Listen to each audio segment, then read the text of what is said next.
जी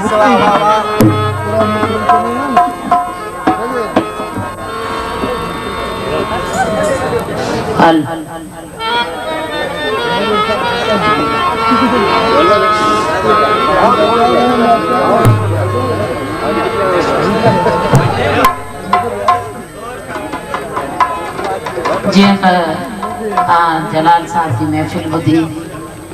ताकि महफिल बुधाई असा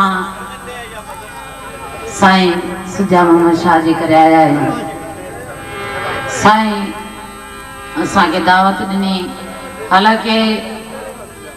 असा बियो फनकार होंदो आ तो कोन विंदा आहियूं महफिल में आई जलाल साहब भी ये कंदो होंदो बियो फनकार होंदो तो कोन विंदो होंदो बहरहाल ही जेको आहे सो साईं सुजा मोहम्मद शाह जे दोस्त जी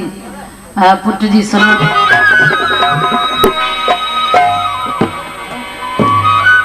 ही मुझे गायल कलाम साईं मिस्री इमाम जा बोला